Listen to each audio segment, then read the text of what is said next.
What's up, my brother? What's up, bud? Long time no see. Yeah. Like always, out saving the world.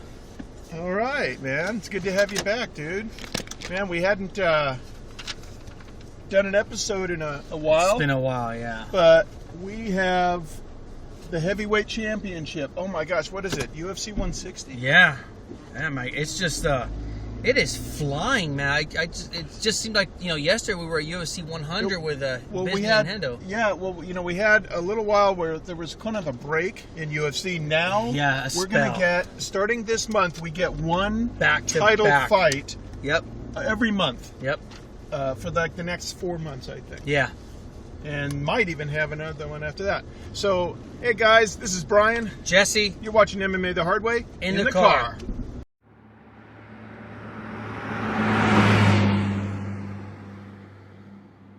12 fights. Yeah. So we want to kind of break them down. It's a lot of good, interesting matchups right here. I'll tell you that right now. Yeah. So who's starting us off? Well, the first ones I have, it's a lightweight, Jeremy Stephens versus Esteban Payan. Basically, Esteban is making his debut. He's coming over from Strikeforce. Yep. This is, like you said, Jeremy Stephens is a must-win situation for him. Yeah, man. He's got 3 losses. That's it. Pettis, Cowboy, and Edwards, respectively. So he's got to take this one. Yeah, he's going to be real hungry. Yeah. And, so it might either end devastatingly or at least unanimous because he's going to try and push for it. Excited about the next fight. Yeah.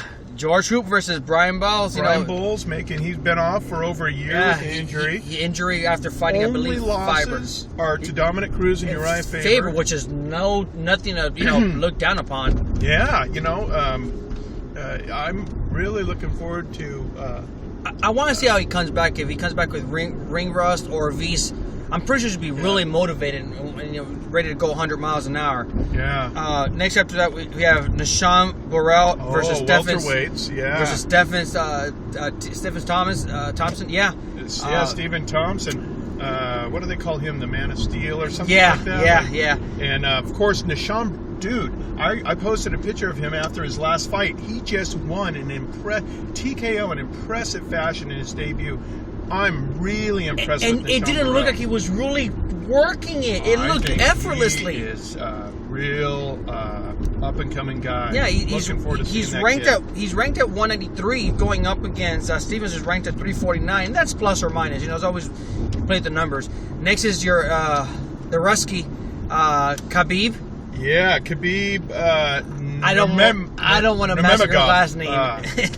Versus Abel Trujillo. Man, I'm huge fans of both those guys. Yes. They're slaying, dude. Yes, both are in a 5-win streak. Well, Khabib is Khabib fight of the night. Yeah, Khabib is he's undefeated right now. So he is legit, man. I mean, if he stops, that's the first fight that I'm really looking forward to. We were talking about that offline too. Yeah. Next is Robert Whittaker versus Colton Smith. This is Colton's first part of the 3-fight contract after he beat Mike Don't Touch My Hair Richie. And Robert Whittaker, an Aussie, one of 3 Aussies on the card, probably on the card.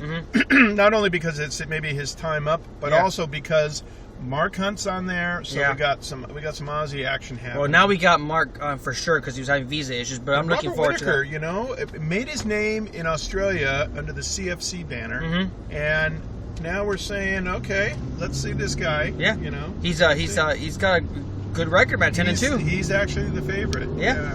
Next we got of course Dennis Bermudez versus Max Holloway. That's got fist fights. Fireworks. Yeah, man. Fireworks. Max Holloway is, I think, the youngest guy in the UFC. He's 21 years old. We were talking about that earlier. That's going to be really good. Yeah, both of them are very, very skilled. I don't see weaknesses in I think it's going to be a stand-up affair. That's my opinion. I think it's going to be stand-up. Next is Mike Pyle versus Rick the Horror Story.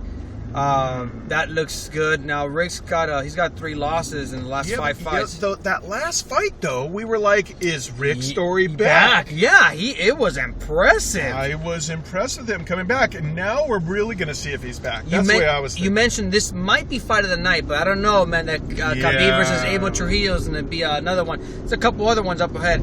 This is another one I'm looking forward to. Cowboy versus KJ Nunes.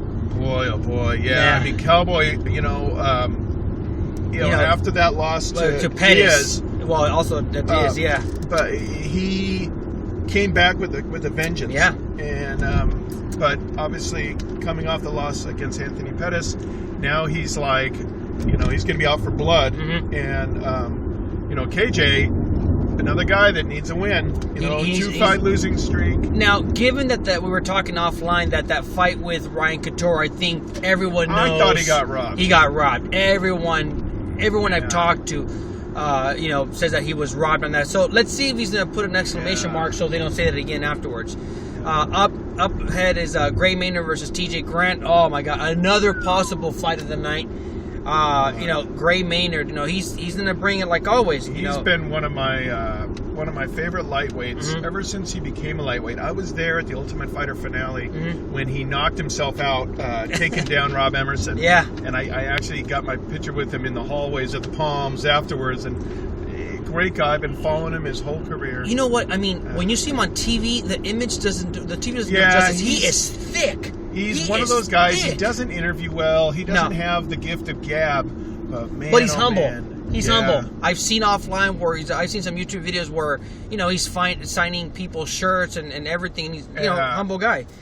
And another thing people don't realize, he's one of the handful of guys that have a sub 10-second knockout on their record. You go and take a look at his record. One of those, he knocked a guy out in less than 10 seconds. No, he's got bricks for hand. I mean, I'm still survived that Frankie Edgar survived those two freaking first rounds when they caught up with each other. Next is Glover Teixeira versus James Tahuna. That's another possible fight of the night right there. The hype train behind Teixeira, but Tahuna looked unbelievable. Oh yeah, against Ryan Jimno. Yeah, that was a really good fight. I was expecting more to Glover versus Quinton, but. A win's a win. Again, the second Aussie on the ticket, and big. I think it's a really good matchup. Yeah, I think that Glover, although Glover is he's currently ranked at 10, and Tahuna's ranked at 19. It's still a solid matchup. Both those guys deserve each other. I'm wondering if it's going to go to the ground because they both have jits, or if it's going to stay stand up. It's going to be interesting. The next fight almost got called off or had to be replaced, but good thing that they gave Mark his visa. JDS versus Mark, the Super Samoan Hunt. That's going to be another possible fight of the night. I'm telling you, the two most lethal strikers in the world. I mean, you saw what Mark did to poor Stefan Struve's jaw. Oh my God! It broke all the way through. The whole thing. Bone. You could literally when I saw the hit. When I saw the actual fight, I actually paused it at the moment of impact, and you could see where Stefan Struve's whole bottom of his mouth just twisted over. Yeah, it was just horrible. And you know what? This is almost like a feeler gauge because Mark Hunt's style fighting is a lot like Big Country, the way he throws that right. What I want to know is, what the hell happened? I looked at Mark Hunt's record. He was on a 5-fight losing streak, like in Pride and all that stuff. And now the guy's slaying people. You know what? It's like he almost needed that time off. And it must have been an injury thing or something. He's not doing TRT like some of the other guys either. Yeah. I mean, this guy is legit. He's doing chili cheeseburgers. Something, So we're happy that he got his visa and he's coming over because I'm really looking forward to his fight. Last but not least, Kane versus Bigfoot Silva. Heavyweight title. The rematch. There isn't a bigger fight, I think, in combat sports than the heavyweight title. And in the UFC, I mean, keep in mind that Silva walks, he literally, weighs in at the max. He's one of those guys that has to cut to make 265. Now, at fight time, he knows he's going to be close to 280 pounds or something. And, Kane's coming in at, 235, 240, so he's got that speed, so but really look what interesting. Kane did to Lesnar, and Lesnar was the same size. Yeah. Look what Kane did to Bigfoot himself. Exactly. Exactly. I mean, destroyed him. And Silva said that he's been really looking at his at the film. He passed up all his holes. So this Saturday we'll find out what's going to happen. But both guys have that stopping power. Both guys have trash cans for hands. So man, I'm telling you, I think overall, we've got just Yeah. I mean, it's 12 fights that I genuinely want to see. Yeah. You know, and I see at least, I honest to God see about at least 5 or 6 possible fight of the nights. Yeah. And we've got fighters that, you know, I think I took a look. There's only 4 guys out of 24 that are coming off a loss. 20 out of 24 won their last fight. It's a stacked card. Yeah, it's a very stacked card. I'm looking forward to it. Yeah. So, any final thoughts? Final thoughts. Just want to another shout out to FightMatrix.com, and you know, go and check out FightMatrix.com. If you want to know anything about anything as far as stats, they are the Bible when it comes to stats. You know what I dig about watching them is every Monday. You can go on there and you can go biggest winners, biggest losers. You see the stock options, who moved up and who's down. Moved the highest and who's moved the lowest. It's pretty interesting. And you know what? It's amazing how they keep the stats, and they are legit. I mean, you could bank on them. You could take them to the bank. So that's all the time we got. We'll check you out next time. This is Brian. Jesse. Take it easy. Take care, guys.